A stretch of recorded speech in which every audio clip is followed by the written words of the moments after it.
প্রিয় দর্শক আসসালামু আলাইকুম। আমি ডক্টর বজলুর রহিম রিপন আপনাদের সবাইকে জানাচ্ছি শুভেচ্ছা। প্রিয় দর্শক, আজকে আমরা যে বিষয়টি নিয়ে কথা বলব সেটি হচ্ছে আমাদের কাঁধে ব্যথা আসলে কি কারণে হয় এবং এই কাঁধে ব্যথা হলে আমাদের কি ধরনের চিকিৎসা করা প্রয়োজন।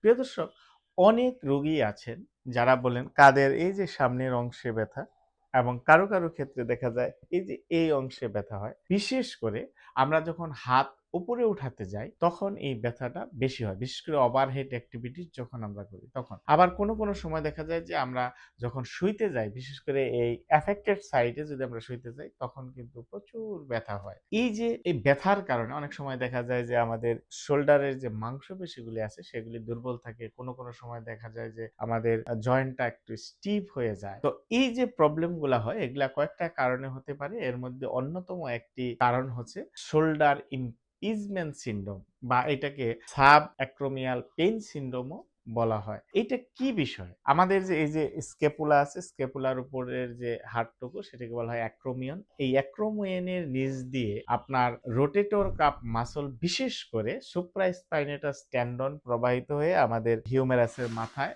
লাগে এবং এর নিচে আপনার ঠিক সাব অ্যাক্রোমিয়াল ভার্সা থাকে যেটি কুশন হিসেবে কাজ করে।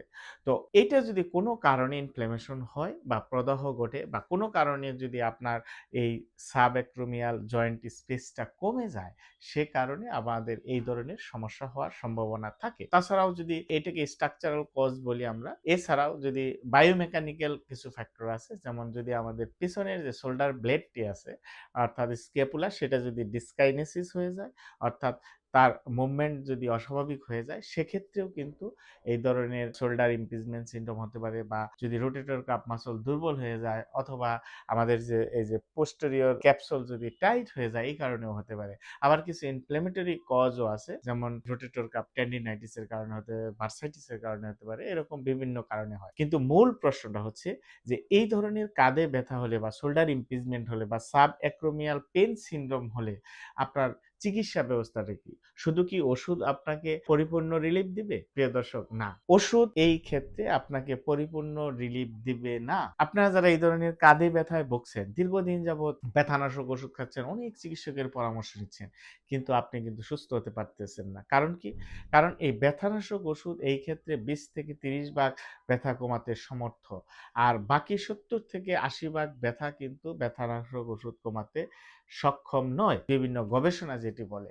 সুতরাং আপনারা এই ব্যথানাশক ওষুধের পিছে ঘুরতে আপনি আপনার শরীরকে ক্ষতি করছে, আপনার ফাংশন ধীরে কমে যাচ্ছে। এই ধরনের কাঁধে ব্যথার জন্য মূলত যেটা চিকিৎসা ব্যবস্থা সেটি হচ্ছে গবেষণা যেটি বলে যে ওষুধের পাশাপাশি মেইন ভূমিকা রাখে ফিজিওথেরাপি। এখন ফিজিওথেরাপি একটা, আমি সবসময় বলি, একটা ট্রিটমেন্ট কমপ্লেক্স। এখানে আপনার অ্যাক্টিভিটি মডিফিকেশন এর কথা বলা হয়, এখানে আপনার পোস্চারের কথা, কারেকশন এর কথা বলা হয়, এখানে পেইন নিউরোসায়েন্সটাকে বোঝানো হয় এবং এইখানে আপনার বিভিন্ন ধরনের এক্সারসাইজ, বিশেষ করে এই ধরনের সাবঅ্যাক্রোমিয়াল পেইন সিনড্রোম বা শোল্ডার ইমপিজমেন্ট সিনড্রোমের ক্ষেত্রে আপনার স্ক্যাপুলা স্টেবিলাইজেশন এক্সারসাইজ খুবই গুরুত্বপূর্ণ এবং rotator cuff muscle strengthening exercise, scapula stretching exercise, এগুলি খুবই কার্যকরী ভূমিকা পালন করে আপনার পেইন কমাতে এবং ফাংশন বাড়াতে, এবং এর সাথে কিছু ইলেকট্রিক্যাল মডালিটিস যেটি সহায়ক হিসেবে ভূমিকা পালন করে।